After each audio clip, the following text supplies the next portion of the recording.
Hello everyone, this is Charu, your English teacher, and the topic for the day is narration. और आज हम करेंगे MCQs। आप part 2 जो है हम ऑलरेडी डिस्कस कर चुके हैं, पार्ट 1 एंड पार्ट 2, जिसमें मैंने आपको सिंपल सेंटेंसेस बताए थे, असर्टिव सेंटेंसेस बताए थे, इंटेरोगेटिव सेंटेंसेस बताए थे, ठीक है, और कुछ एक्सेप्शन जो थी वो भी बताई थी, कुछ एक्सेप्शंस बताई थी। और अभी हम करने वाले हैं MCQs, ठीक है। तो MCQs जो है, मैं सबसे पहले मतलब इस बारी जो अप्रोच है ना वो कॉम्प्लेक्स टू सिंपल है, क्योंकि कॉम्प्लेक्स सेंटेंसेस इसीलिए लिए हैं मैंने क्योंकि इम्पैरेटिव सेंटेंसेस और एक्सक्लेमेटरी सेंटेंसेस जो हैं वो हम डिस्कस नहीं कर पाए थे। अगर उनकी भी मैं वीडियो लेक्चर बनाऊँ तो फिर ये मुझे लगता है कि 3-4 पार्ट्स तो आराम से चले जाएंगे, ठीक है। तो इसीलिए इसको MCQs में ही हम सारा कवर कर लेंगे, ठीक है। इम्पैरेटिव जो है वो MCQs में ही मैं आपको साथ साथ में एक्सप्लेन करते जाऊँगी, ठीक है। तो अब जो हमारा फर्स्ट क्वेश्चन है, he said to me open the door, ये क्या है? ये एक इम्पैरेटिव सेंटेंस है। अब इम्पैरेटिव सेंटेंसेस क्या होते हैं? इम्पैरेटिव सेंटेंसेस वो सेंटेंसेस होते हैं जिनमें हम किसी से रिक्वेस्ट करते हैं, ठीक है, किसी को ऑर्डर देते हैं या किसी को कमांड देते हैं, राइट। अब ऑर्डर और कमांड में थोड़ा सा डिफरेंस होता है, जहाँ पर हम रूल्स एंड रेगुलेशंस, इंस्ट्रक्शंस हम कहते हैं ना, जहाँ पर हमें प्रॉपर, अब अगर आपको कोई बोलेगा कि bring me a glass of water, वो कमांड नहीं हो सकती है ना, वो एक ऑर्डर हो सकता है।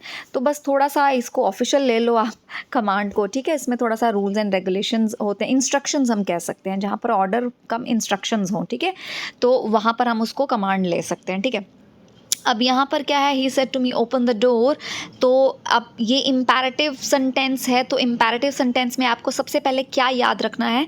ऐसे तो आपके पास ऑप्शंस होंगे और ऑप्शंस को देखकर इजीली आप जो है वो टिक करना है ना, यही इतना ही काम करना है आपने। बस थोड़ा सा पता होना चाहिए, क्या पता होना चाहिए कि जब आपका इम्पैरेटिव सेंटेंस होगा, यानी कि जब आप सेंटेंस पढ़ोगे आपको लगेगा कि यहाँ पर ऑर्डर किया जा रहा है या कमांड दी जा रही है या फिर रिक्वेस्ट की जा रही है, इम्पैरेटिव सेंटेंस है, तो ऐसे सेंटेंसेस में हम दैट कंजंक्शन को यूज़ नहीं करते। हम पढ़ चुके हैं ना कि रिपोर्टिंग वर्ब और रिपोर्टिंग स्पीच को जोड़ने के लिए हम क्या करते हैं, हम दैट कंजंक्शन को यूज़ करते हैं। बट जब आपका इम्पैरेटिव सेंटेंस होगा तो दैट कंजंक्शन आप नहीं लगाते हो, आप टू को यूज़ करते हो। ये टू क्या है? ये एक इन्फिनेटिव है। इन्फिनेटिव मीन्स कि इसके आगे आप वर्ब की हमेशा फर्स्ट फॉर्म लेते हो, ठीक है।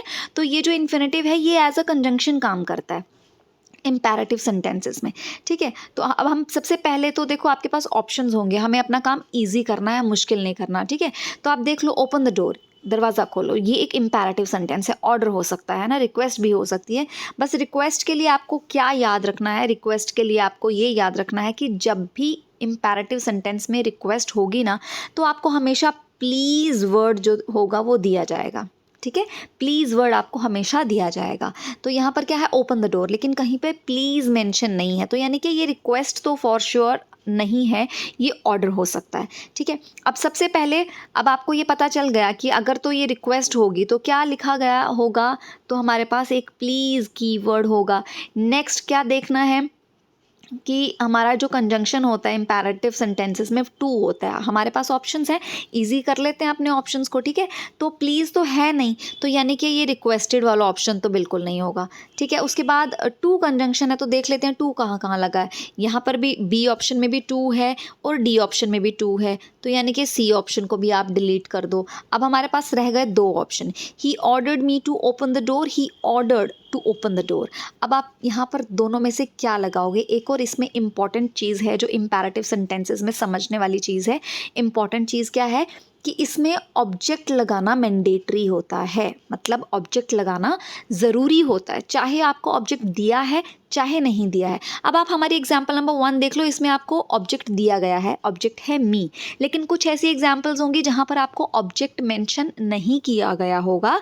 आपको ये याद रखना है कि ऑब्जेक्ट मेंशन करना ज़रूरी होता है। तो क्या क्या ज़रूरी होता है? एक तो ऑब्जेक्ट मेंशन करना ज़रूरी है, एक तो टू कंजंक्शन होनी चाहिए, और तीसरी क्या बात है कि जब आपका प्लीज़ होगा तो आप रिक्वेस्ट लगाओगे, ठीक है, रिक्वेस्टेड जो आपका रिपोर्टिंग वर्ब है तो आएगा। और ऑब्जेक्ट, हाँ एक चीज़ और है कि अगर तो आपको पता है कि ऑब्जेक्ट देखो ऐसा भी हो सकता है, he said to me, he said to him, he said to her, ठीक है, लेकिन अगर आपको ऑब्जेक्ट दिया ही नहीं है तो उस केस में आप कौन सा ऑब्जेक्ट लगाओगे?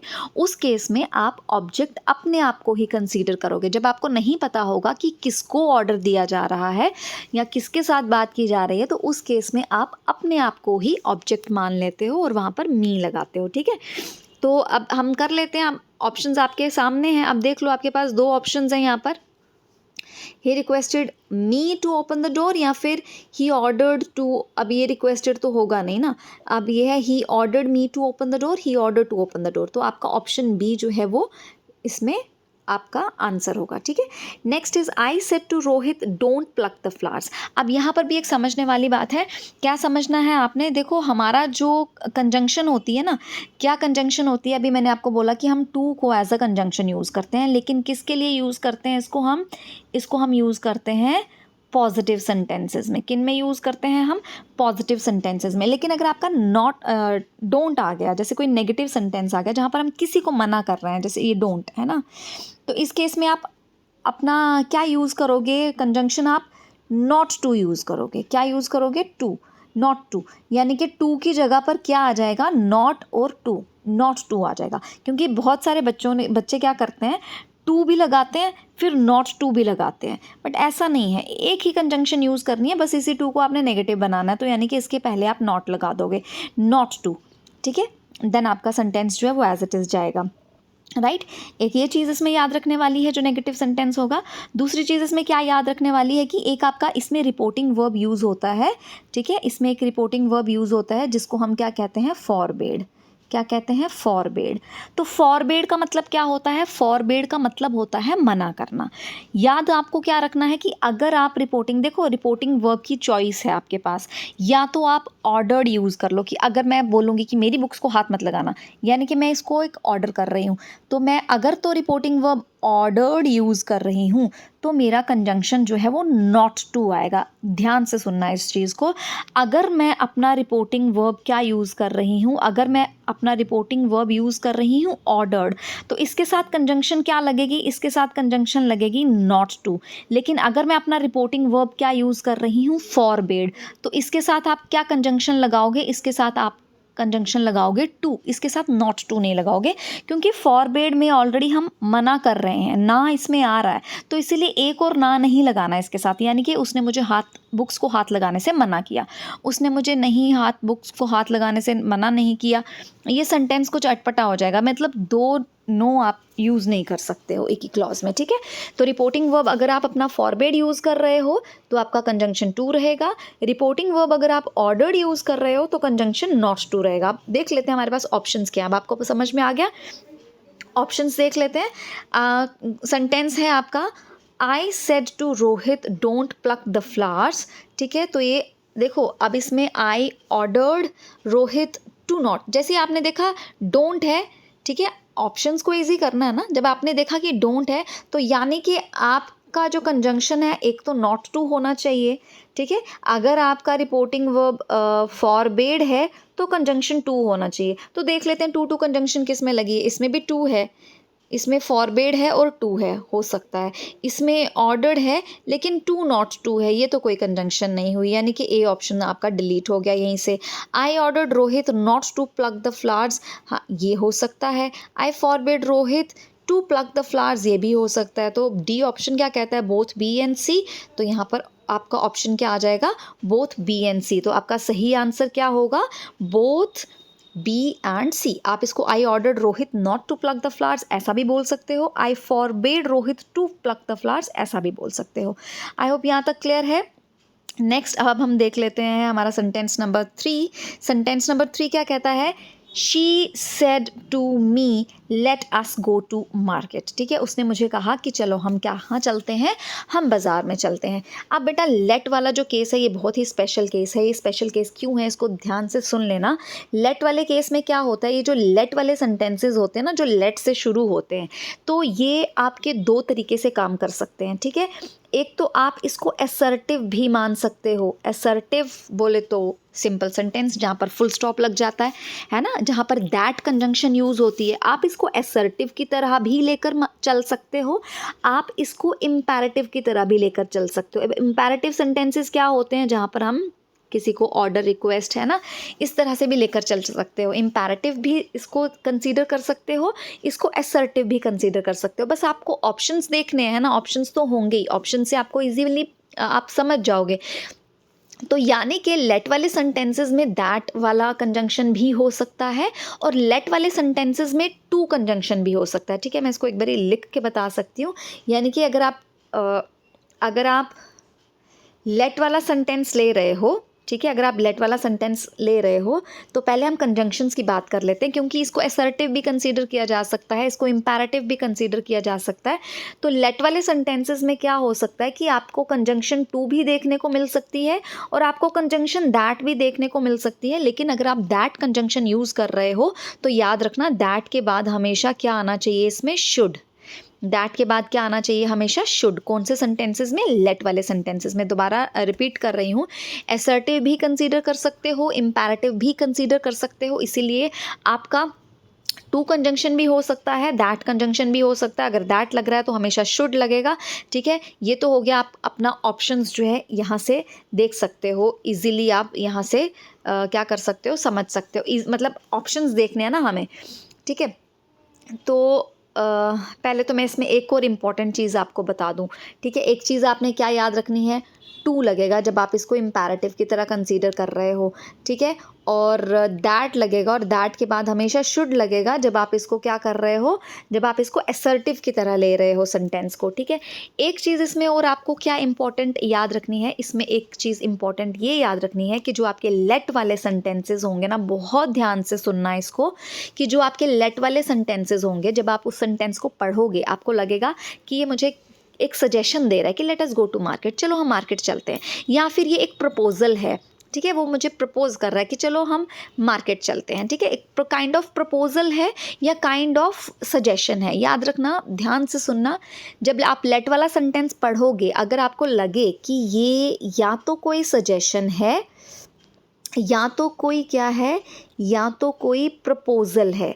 ठीक है, सजेशन है या कोई प्रपोजल है, आपको इसमें रिपोर्टिंग वर्ब हमेशा यही लगाना है। या तो सजेस्टेड लगाओगे या तो प्रपोज्ड लगाओगे। ध्यान से सुनो, या तो रिपोर्टिंग वर्ब आप सजेस्टेड लगाओगे या तो रिपोर्टिंग वर्ब आप प्रपोज्ड लगाओगे। एक और बहुत इंपॉर्टेंट बात है, जो बहुत माइन्यूट सी बात कंसीडर की जाती है, क्योंकि बहुत बच्चे इस चीज़ को नेग्लेक्ट कर देते हैं, बच्चे छोड़ के बड़े भी नेग्लेक्ट कर देते हैं, बट ये बहुत इंपॉर्टेंट चीज़ है। इम्पॉर्टेंट क्या है कि जब भी आप रिपोर्टिंग वर्ब सजेस्टेड लगाओगे, जब भी रिपोर्टिंग वर्ब क्या लगाओगे, सजेस्टेड लगाओगे, हमेशा सजेस्टेड रिपोर्टिंग वर्ब के साथ आपको क्या लगाना होता है, टू लगाना होता है। जब भी आप इसके साथ कोई ऑब्जेक्ट बिठाओगे ना, आपको हमेशा क्या लगाना है इसके साथ, आपको इसके साथ हमेशा टू लगाना है। सजेस्टेड टू, आगे जो भी ऑब्जेक्ट होगा, suggested to me, suggested to him, suggested to her. और अगर आप प्रपोज्ड रिपोर्टिंग वर्ब लेते हो तो प्रपोज्ड के साथ भी आपको क्या लगाना है, हमेशा टू लगाना है। Proposed to him, proposed to her, proposed to me. ठीक है, ये चीज़ आपको याद रखनी है, ये बहुत ही इंपॉर्टेंट चीज़ है। क्या चीज़ है कि जब भी आप रिपोर्टिंग वर्ब अपना सजेस्टेड लेते हो तो भी आपको टू लगाना है, जब भी आप रिपोर्टिंग वर्ब प्रपोज्ड लेते हो तो भी आपको क्या लगाना है, तो भी आपको टू लगाना है। देखो, हम इस तरह से बोलते हैं ना, he requested me, he requested to me नहीं होता, याद रखना। He ordered me, he ordered to me नहीं होता। He advised me, he advised to me नहीं होता।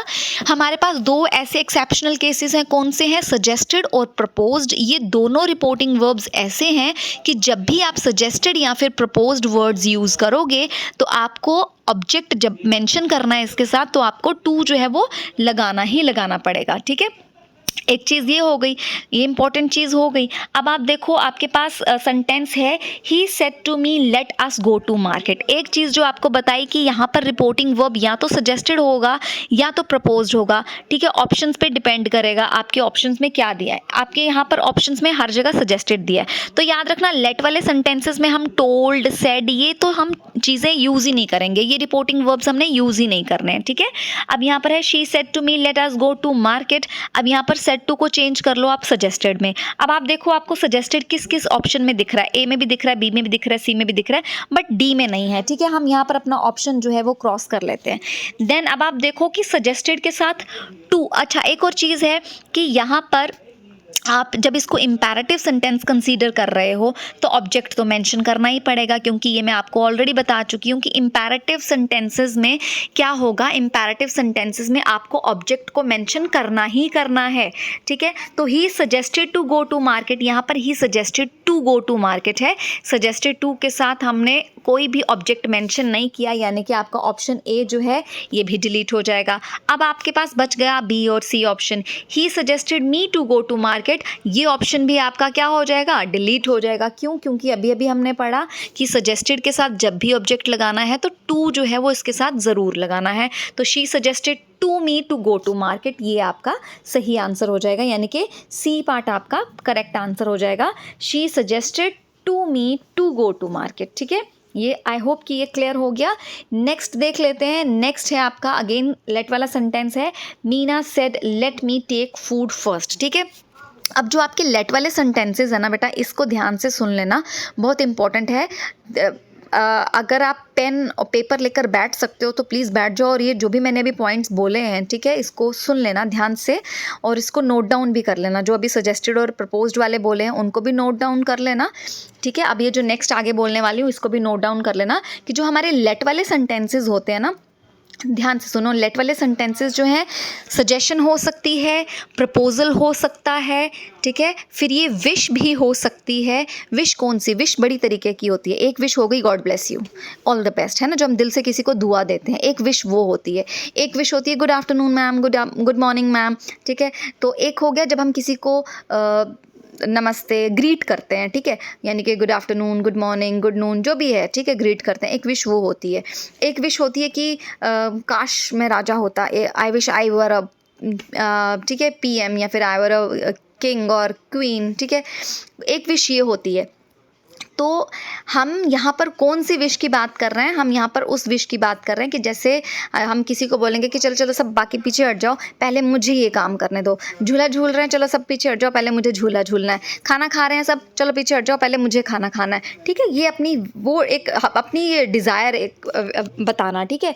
यहाँ पर हम उस चीज़ की बात कर रहे हैं, उस विश की बात कर रहे हैं। तो याद रखना कि जो लेट वाले सेंटेंसेस होते हैं, एक तो इसमें आपका रिपोर्टिंग वर्ब जो है वो सजेस्टेड यूज़ हो सकता है, एक इसमें आपका रिपोर्टिंग वर्ब जो है वो प्रपोज्ड यूज़ हो सकता है, एक इसमें आपका रिपोर्टिंग वर्ब जो है वो विश्ड यूज़ हो सकता है, और इसमें एक और रिपोर्टिंग वर्ब यूज़ हो सकता है। इम्पेरेटिव कंसीडर कर रहे हैं ना, तो रिक्वेस्ट या फिर ऑर्डर, ठीक है। मैं शॉर्टकट में यहाँ पे लिख देती हूँ, रिक्वेस्ट या फिर ऑर्डर।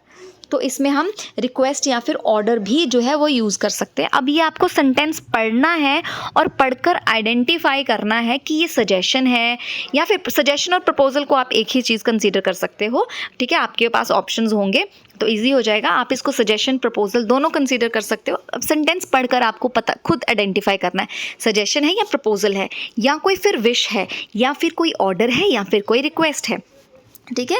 अब यहाँ पर क्या है, मीना सेड, मीना ने कहा let me take food first, मुझे पहले खाना लेने दो। सब चलो चलो हटो सभी, पहले मुझे खाना लेने दो, यानी कि ये एक विश है। तो यहाँ पर आपका जो रिपोर्टिंग वर्ब है वो कौन सा जाएगा? यहाँ पर रिपोर्टिंग वर्ब जाएगा विश्ड, ठीक है। तो अब पहले तो हम ये देख लेते हैं कि यहाँ पर विश्ड रिपोर्टिंग वर्ब कौन कौन से ऑप्शन में है। नंबर ए में है, नंबर 2 में नहीं है, डिलीट कर दो, नंबर 3 में नहीं है, डिलीट कर दो, ठीक है। Meena wished that she should take food first, Meena wished to take food first. अब आपको क्या चीज़ याद रखनी है कि जब भी आप अपना रिपोर्टिंग वर्ब विश्ड लोगे, लेट वाला सेंटेंस देखो मैंने आपको बोला ना, इंपैरेटिव भी कंसीडर कर सकते हो, असर्टिव भी कंसीडर कर सकते हो, लेकिन जब भी आप इसको विश्ड लोगे ना, जब भी आपका रिपोर्टिंग वर्ब विश्ड रहेगा, कोई विश होगी, तो इसको आपने हमेशा असर्टिव ही कंसीडर करना है। और अगर असर्टिव कंसीडर कर रहे हो तो दैट कंजंक्शन लगेगी और दैट के बाद हमेशा क्या लगेगा, शुड। लेट वाले सेंटेंसेस में अगर आप असर्टिव ले रहे हो तो हमेशा दैट के बाद शुड आएगा, ये याद रखना। असर्टिव सेंटेंसेस,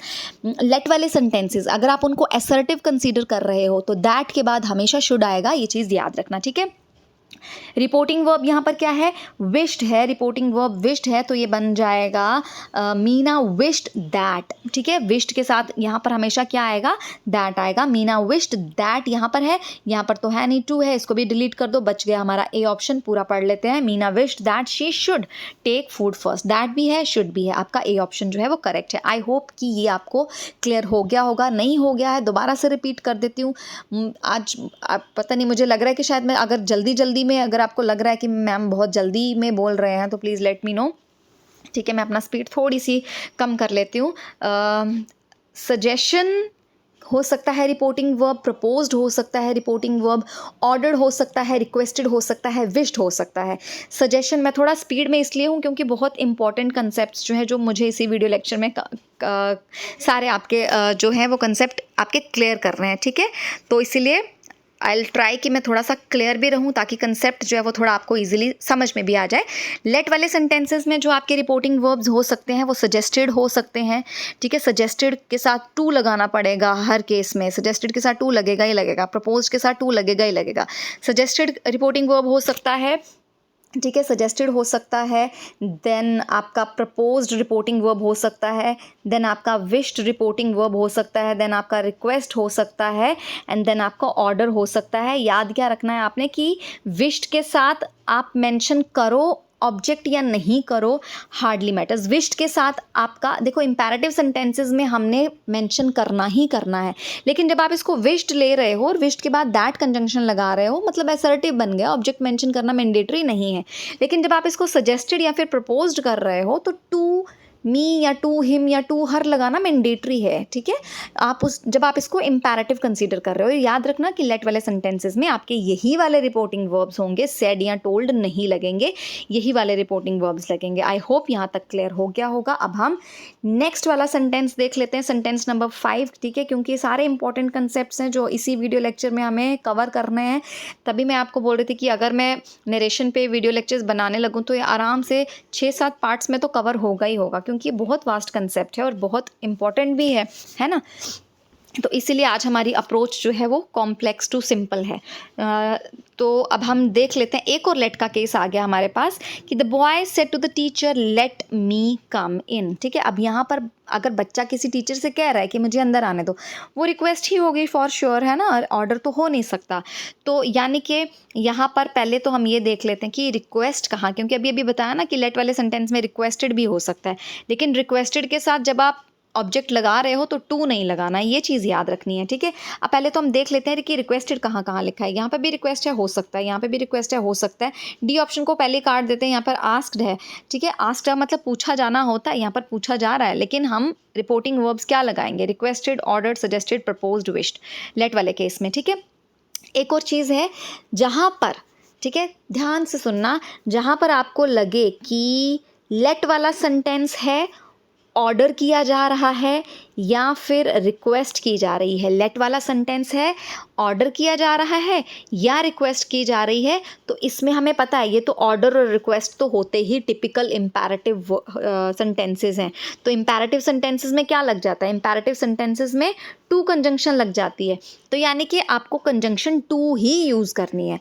एक और चीज़ है, आपको समटाइम्स कंजंक्शन क्या यूज़ करनी पड़ेगी, टू अलाउ, क्या यूज़ करनी पड़ेगी, टू अलाउ, क्योंकि अलाउ वर्ड आपको खुद से लगाना पड़ेगा, बिना अलाउ लगाए आपका सेंटेंस कंप्लीट ही नहीं होगा। कुछ ऐसे सेंटेंसेस भी मिलेंगे लेट वाले जहाँ पर आपको लगेगा ऑर्डर दिया जा रहा है या फिर रिक्वेस्ट की जा रही है, उस केस में आपका जो कंजंक्शन रहेगा वो ये रहेगा टू, या फिर कुछ ऐसे सेंटेंसेस होंगे जहाँ पर टू अलाउ रहेगा, क्योंकि अलाउ के बिना सेंटेंस आपका अधूरा रहेगा, ठीक है। या फिर उसमें आप टू लेट भी लगा सकते हो, क्या लगा सकते हो, टू लेट भी लगा सकते हो। ये तीनों चीज़ें आपको याद रखनी है। इसको लिख लो, पेन ले लो, एक पेपर पे लिख लो, नोटबुक पे लिख लो कि जब आपका लेट वाला सेंटेंस हो, जहाँ पर आपको लगे ऑर्डर किया जा रहा है या रिक्वेस्ट की जा रही है, तो टू कंजंक्शन या फिर टू अलाउ या फिर टू लेट, इन तीनों में से कुछ भी लग सकता है। अब आपको सेंटेंस फ्रेम करना है और देखना है कि मीनिंग कहाँ बन रहा है। ठीक है, अब हम अपने ऑप्शंस देख लेते हैं। ठीक है, ऑप्शन से इजी हो जाएगा।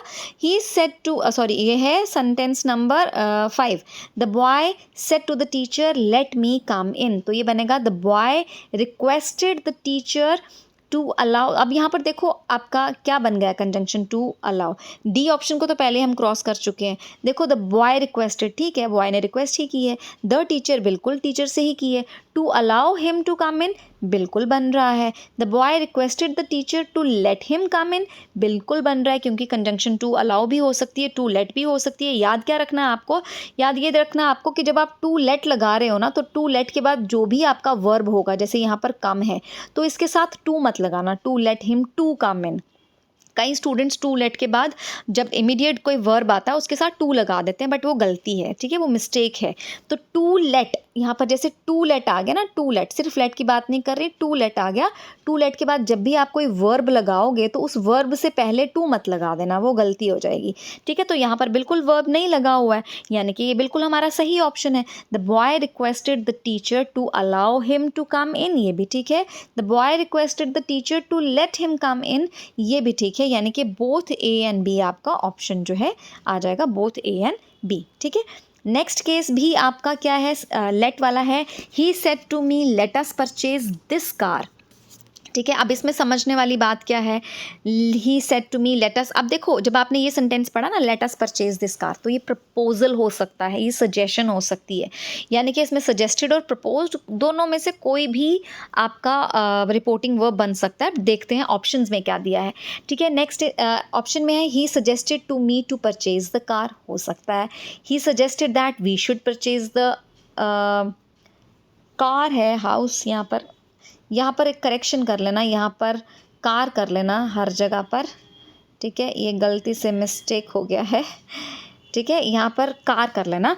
तो he suggested to me to purchase the car, he suggested that we should purchase the car, he told to purchase that car, he told me to buy the car. ठीक है, अभी told वाले तो होंगे नहीं, दोनों को क्रॉस कर दो, डिलीट हो गए ऑप्शन।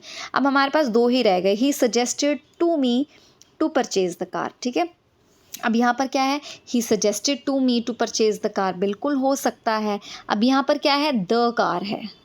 ठीक है, यहाँ पर दैट कार नहीं दिया गया, यहाँ पर द कार दिया गया है। तो याद रखना दिस और दैट जो है ना, ये आपका द बन जाते हैं कब, जब ये आपके एडजेक्टिव की तरह काम कर रहे हैं। अब जब हम कह रहे हैं कि दिस कार, यानी कि ये कार, तो यहाँ पर दिस जो है वो एडजेक्टिव की तरह काम कर रहा है, वो एडवर्ब ऑफ टाइम या प्लेस नहीं है ना, एडवर्ब ऑफ टाइम नहीं है दैट या दिस, तो इसीलिए दिस का दैट नहीं बनेगा। दिस का दैट कब बनता है, जब वो एडवर्ब ऑफ टाइम, जब वो टाइम मेंशन करता है, जब हम विद रिस्पेक्ट टू टाइम बात करते हैं। यहाँ पर जो दिस है ये एडजेक्टिव की तरह काम कर रहा है, इसलिए दिस क्या बन जाएगा, द बन जाएगा। तो he suggested to me to purchase the car, बिल्कुल सही ऑप्शन है आपका, ए ऑप्शन सही है। He suggested that we should purchase the car, ये आपका ऑप्शन सही नहीं होगा, इसमें एक छोटी सी मिस्टेक है। वो मिस्टेक क्या है, please let me know in the comment box कि इस बी ऑप्शन में एक छोटी सी मिस्टेक है, वो क्या मिस्टेक है। तो इसका ऑप्शन क्या है, ए आंसर जो है वो सही है इसका, he suggested to me to purchase the car. Next पढ़ लेते हैं, 7th हमारा सेंटेंस है, the teacher said something is better than nothing. ठीक है, अब ये क्या है, something is better than nothing एक प्रोवर्ब है ना, तो इसीलिए इसमें कोई चेंज नहीं आएगी। तो ये क्या बनेगा, अभी ऑप्शन देख लेते हैं। देखो टोल्ड वाला ऑप्शन तो पहले ही क्रॉस कर दो, क्योंकि हमें पता है सेड टोल्ड में कब बनता है, जब ऑब्जेक्ट हो। तो ऑब्जेक्ट तो दिया ही नहीं, किसको कहा तो पता ही नहीं। ठीक है, the teacher said something is better than nothing, the teacher said that something is better than nothing, यही रहेगा। ठीक है, अब ऑप्शन नंबर ए आपका नहीं होगा, वॉज आपका टेंस चेंज कर दिया है, सी नहीं होगा। ठीक है, एनीथिंग कर दिया है, डी आपका सही ऑप्शन है, the teacher said that something is better than nothing. Next हमारा सेंटेंस नंबर 8 है, he came back with 2 pens and said I found these beside my bed. है ना, वो 2 पेन्स को लेकर आया और उसने कहा कि मैंने इन पेन्स को कहाँ पर देखा, मेरे बेड के बाजू में, ठीक है। Next to, beside means next to, ठीक है। तो अब इसका हम सही आंसर, अब इसका देख लेते हैं। यहाँ पर क्या है, सबसे पहले तो ये देखो, यहाँ पर है he came back with 2 pens and said he found these beside his bed. देखो समटाइम्स हमारे सेंटेंस में ना कुछ एक्स्ट्रा बातें, अब डायरेक्ट इनडायरेक्ट का क्या मतलब है कि हमारे साथ जिसने बात की हम किसी और के साथ वही चीज़ कन्वे करते हैं ना। समटाइम्स हम सेम टू सेम चीज़ कन्वे नहीं करते हैं, हमारे वर्ड्स में थोड़ी सी चेंज आ जाती है। जैसे अगर मैं बोलूँगी कि मैं जा रही थी रास्ते में और मुझे क्या किसी ने मतलब किसी ने मुझे बोला कि मैं आपको आगे तक छोड़ देता हूँ। अब यही चीज़ अगर मैंने किसी और को कन्वे करनी होगी तो मैं ऐसे बोलूँगी कि हाँ, मुझे रास्ते में कोई मिल गया था और उसने मुझे लिफ्ट ऑफ़र की, है ना, मैं इस तरह से बोल दूँगी। तो कुछ ऐसी चीज़ें होती हैं, कुछ ऐसी बातें होती हैं जो मैं एग्जैक्ट नहीं बोलते, उसको हम कट शॉर्ट में भी बोल सकते हैं।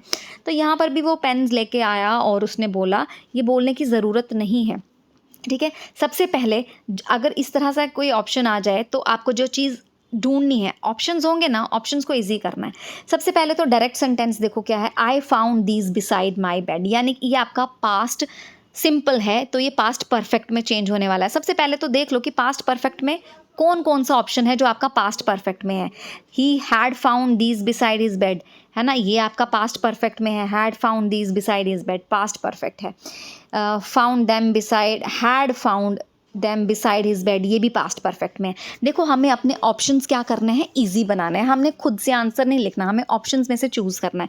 तो जब आपको इस तरह से कोई सेंटेंस आ जाए, आपको डिफ़िकल्टी लगे, सबसे पहले इजी काम है आप सेंटेंस, डायरेक्ट सेंटेंस का टेंस देखो। टेंस देखा, जब हमने इसका टेंस देखा हमने देखा कि ये तो पास्ट सिंपल है जी, इसको तो पास्ट परफेक्ट बनाना, क्योंकि पास्ट वाली फैमिली एरोगेंट है, वो कहती है मेरा जो फैमिली मेंबर परफेक्ट नहीं है मैं उसको परफेक्ट बनाऊंगा। यानी कि पास्ट सिंपल किस में बनने वाला है, पास्ट परफेक्ट में। पास्ट परफेक्ट में हैड प्लस वर्ब की थर्ड फॉर्म। तो देख लो हैड फाउंड इधर है और हैड फाउंड इधर है, बाकी ये वाला ऑप्शन भी क्रॉस हो जाएगा क्योंकि ही फाउंड है, ठीक है। ही सेड ही हैड, अच्छा ये भी आपका 3 ऑप्शंस आ गए आपके, तीनों के तीनों किस में है, पास्ट परफेक्ट में है, ठीक है। अब हम तीनों पढ़ लेते हैं। He came back with 2 pens and said that he said that, ठीक है। अब देखो सेड दैट किसने, ही हैड तो लिखा ही नहीं है। और यहाँ पर एक और चीज़ देखने वाली है, इंपॉर्टेंट चीज़, जो आप ऑप्शंस है ना हमारे पास, इजी करना है तो यहाँ पर जो आपका दीज है ना ये चेंज होने वाला है, ठीक है। दीज किस में चेंज होने वाला है, दीज जो है वो देम में चेंज होने वाला है, क्योंकि वो उस टाइम पे बोल रहा था कि ये पेन, बट अब चेंज हो गया, टेंस चेंज हो गया, पास्ट सिंपल से पास्ट परफेक्ट में चला गया, तो देम जो है वो, सॉरी दीज जो है वो देम में चेंज होने वाला है, ठीक है। ए ऑप्शन को तो हम पहले ही क्रॉस कर चुके हैं। अब हमारे पास जो 3 ऑप्शन हैं, देखो यहाँ पर दीज है, नहीं होगा, ये भी क्रॉस हो गया। यहाँ पर भी देम है, यहाँ पर भी देम है, देख लेते हैं दोनों में से कौन सा जाएगा। ही सेड है, लेकिन दैट तो लगाया ही नहीं है, कहीं पे कंजंक्शन ही यूज़ नहीं की। He said he had found them beside his bed, ठीक है, हो सकता था अगर यहाँ पर दैट कंजंक्शन होती, मीन्स ये भी गलत। He found that, he said that he had found them beside his bed, ये ठीक है, ठीक है। अब यहाँ पर कभी कभार मैंने बताया ना कि कुछ ऐसे सेंटेंसेस होते हैं जहाँ पर हमें एक्स्ट्रा वर्ड्स लगाने की ज़रूरत नहीं होती है, तो ये वही ऑप्शन है। इन केस अगर आपको ऑप्शन में आ जाए कि he came back with 2 pens and said that, तो भी करेक्ट होगा, ठीक है। हमारे ऑप्शंस पे डिपेंड करता है। तो यहाँ पर एक ऑप्शन में हमें एक्स्ट्रा वर्ड्स नहीं दिए थे तो ठीक है, नहीं दिए हैं, कोई बात नहीं, बाकी तो सब ठीक है, बाकी हमारा बिल्कुल अकॉर्डिंग टू रूल चलना चाहिए। ही said that he had found them beside his bed, तो आपका ये करेक्ट ऑप्शन होगा। अगर इन केस अगर इस तरह से आ जाए he came back with 2 pens and said that he had found them beside his bed, तो भी ठीक होगा, ठीक है। Next is I saw her the day before yesterday he said. अब देखो यहाँ पर क्या किया है, 9th सेंटेंस में हमारा जो स्पीच है पहले दे दिया है, रिपोर्टिंग वर्ब बाद में दे दिया है, बिल्कुल हो सकता है, ठीक है। लेकिन जब आप इसको इनडायरेक्ट में चेंज करोगे तो रिपोर्टिंग वर्ब हमेशा पहले आएगा। तो ही सेड ही होगा, क्योंकि यहाँ पर हमारा टोल्ड में चेंज नहीं होगा, कोई ऑब्जेक्ट नहीं है, तो सेड वाले हैं, टोल्ड वाले को पहले ही हम क्रॉस कर लेते हैं, ठीक है। एक जो इसमें इंपॉर्टेंट चीज़ है, आपने ऑप्शंस देखने हैं ना, ऑप्शंस में हमें, मैंने आपको पहले भी कहा था कि जो adverb of time and 10 place है उसका टेबल मैं दे रही हूँ, अगर आप लर्न नहीं कर सकते हो तो एटलीस्ट उसको 2-3 बारी दिन में पढ़ लो, क्योंकि समटाइम्स क्या होता है कि जो चीज़ हमने देखी हुई होती है वो जब हमारे सामने दोबारा से आती है तो हमें वो चीज़ अब हमारे दिमाग में ऑटोमेटिकली आ जाती है ना। तो यहाँ पर क्या है, द डे बिफोर येस्टरडे है, ये कीवर्ड है कि देखो डे बिफोर येस्टरडे को किस में कन्वर्ट किया, ऑप्शंस है ना, ऑप्शंस में देखना है, बाकी सब छोड़ दो। डे बिफोर येस्टरडे किस में चेंज होता है, द 2 डेज बिफोर, तो यहाँ पर भी 2 डेज बिफोर है, यहाँ पर भी 2 डेज बिफोर है, तो ए ऑप्शन को भी डिलीट कर दो, बच गया बी, सी और D option. He said that, अब देखो हमने क्या करना है, हमें अपना टेंस देखना है।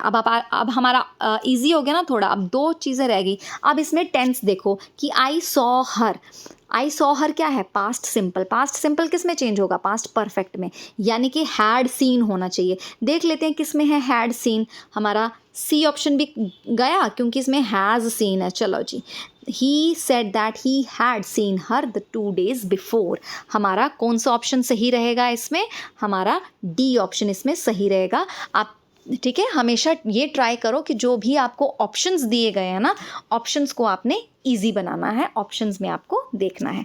ठीक है, 10th देख लेते हैं। 10th क्या है, at breakfast this morning he said I will be very busy today.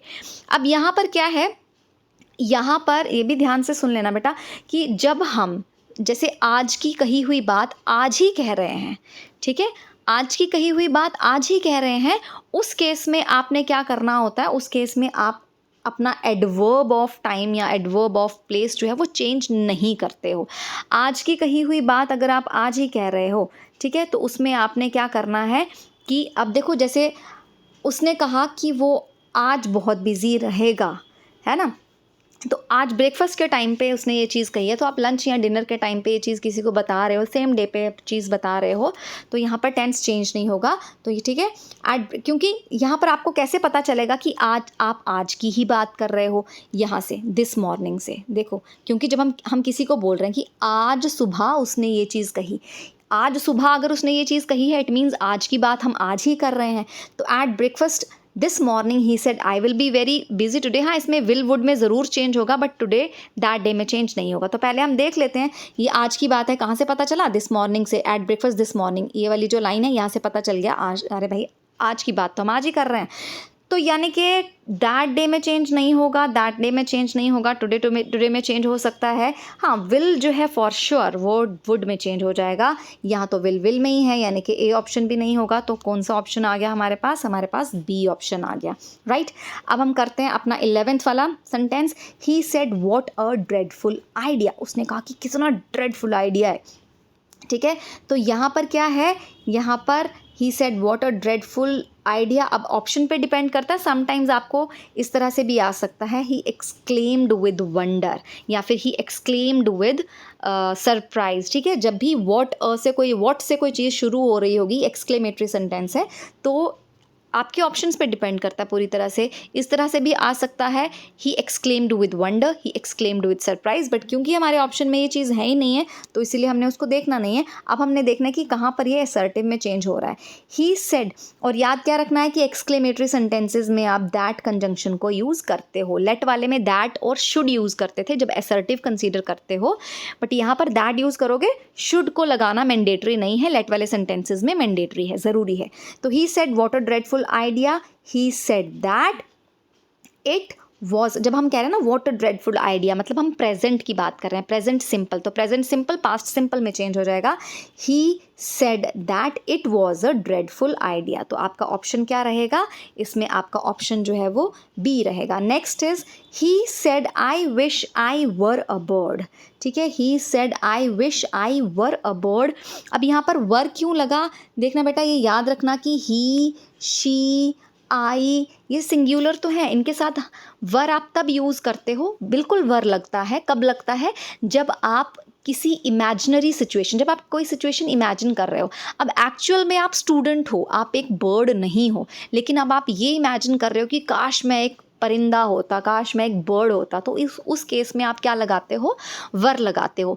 As if case के में भी आप वर लगाते हो। जैसे अब मान लो आपकी कोई क्लासमेट है, बहुत अकड़ू है, नकचड़ी है, ठीक है, और आप उसके लिए बोलोगे कि ये ऐसा बिहेव करती है जैसे ये कहीं की महारानी लगी हुई है, she behaves as if she were a queen. यहाँ पर जो आपका वर है ना, ये प्रेजेंट या फिर पास्ट टेंस नहीं बता रहा, ये एक कंडीशन बता रहा है कि एट प्रेजेंट आप कुछ और हो लेकिन आप अपने आप को इमेजिन कुछ और करते हो।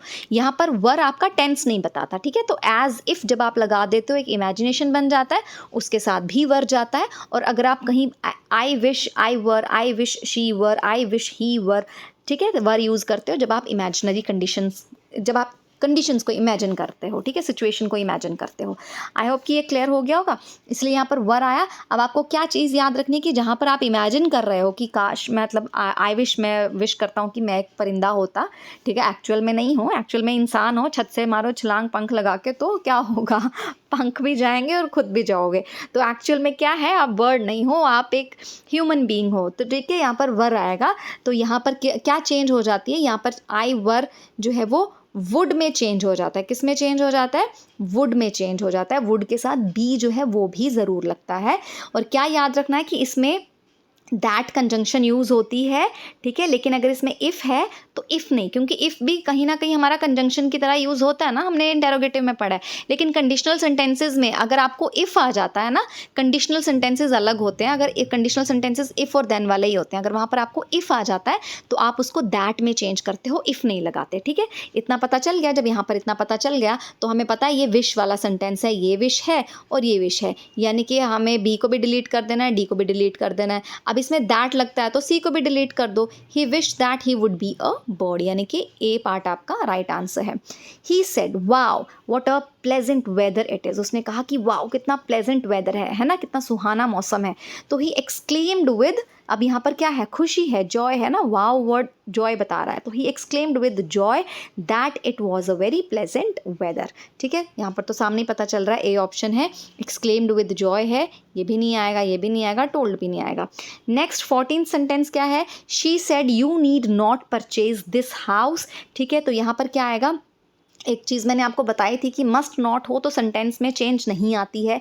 इसी तरह से नीड नॉट हो तो टेंस में चेंज नहीं आएगी, मतलब दिस दैट देखते हैं अभी क्या होने वाला है उसका, बट नीड नॉट में ही रहेगा। अब हम देख लेते हैं कि नीड नॉट कहाँ कहाँ पर है, ए में है, सी में है, डी में है, बी को आप डिलीट कर दो। She said you need not purchase that house, she said that I need not. अब देखो यहाँ पर जो आपका यू है ना, ये किस में चेंज होने वाला है, आई में चेंज होने वाला है, इसलिए ऑप्शन नंबर ए भी नहीं आएगा। अब यहाँ पर दिस हाउस है, अगेन दिस किस में चेंज होने वाला है, दिस चेंज होने वाला है द में, ठीक है। तो अब हम देख लेते हैं, इसमें भी दैट है तो यानी कि सी भी नहीं आएगा। आपका कौन सा ऑप्शन बच गया, डी।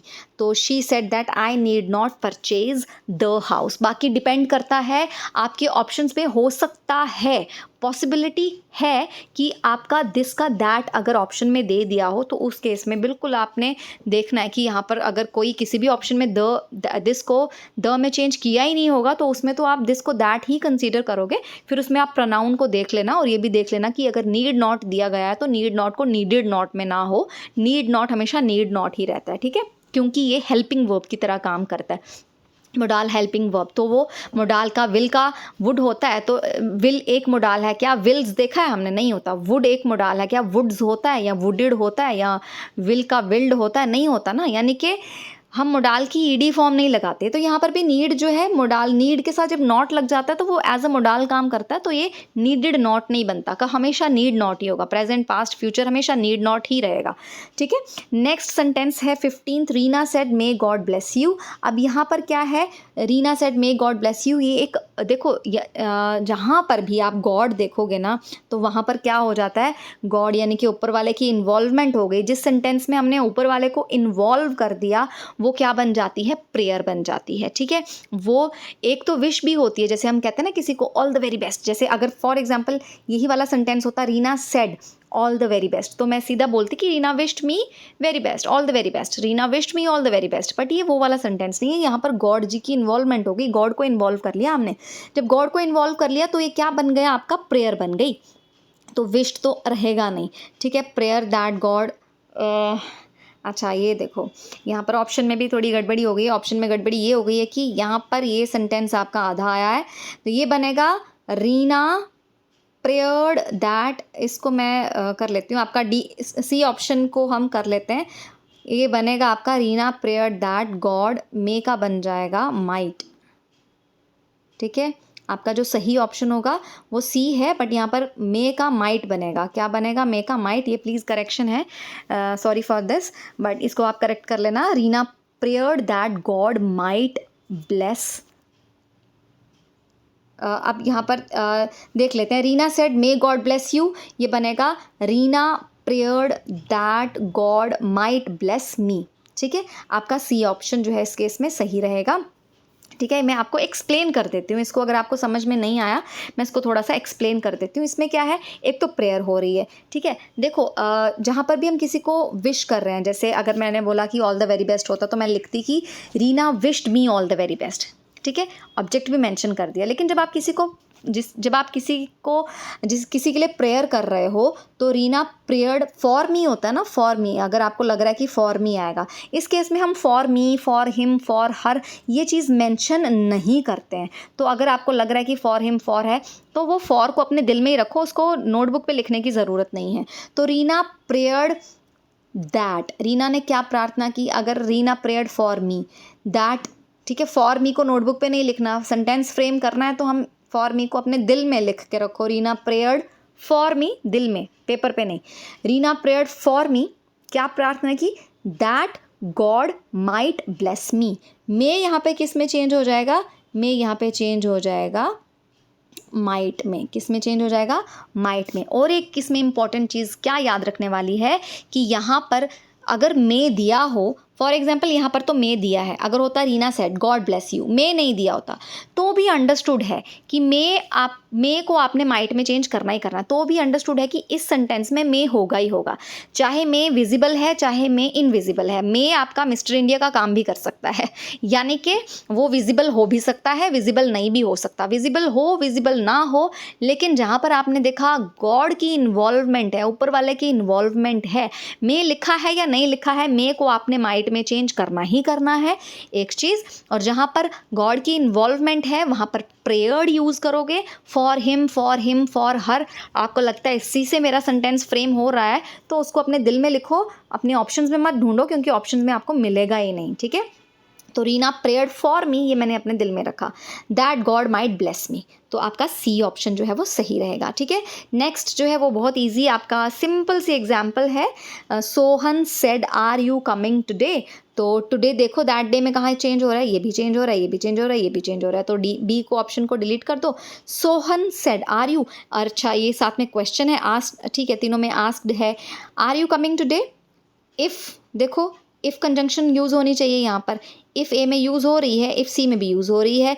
दैट और इफ़ इकट्ठा लगा दिया, यानी कि डी ऑप्शन भी आपका क्रॉस हो गया। Sohan asked if I was coming that day, Sohan asked me if I was coming that day. अब देखो दोनों में एक छोटा सा मिस्टेक, मतलब मिस्टेक नहीं है, खुद ही वो एरर दिया गया है ताकि आप एक ऑप्शन को चूज़ कर सको। तो आप मुझे अगर तो कमेंट बॉक्स में बता सकते हो कि आपका ए ऑप्शन और सी ऑप्शन में कौन सा ऑप्शन हो सकता है। चलो मैं ही आपको बता देती हूँ, यहाँ पर क्या आएगा आपका सही ऑप्शन, आपका सी ऑप्शन सही होगा, क्योंकि आस्क्ड लगाया है ना, तो आस्क्ड के साथ क्या करना है, आपको ऑब्जेक्ट जो है वो ज़रूर लगाना है। ठीक है, आई होप कि आपको ये सब समझ में आ गया होगा, नहीं आया है डू लेट मी नो। ठीक है, तो बाकी हम मिलते हैं अब नेक्स्ट वीडियो लेक्चर में। टिल देन पढ़ते रहिए, खूब तरक्की कीजिए।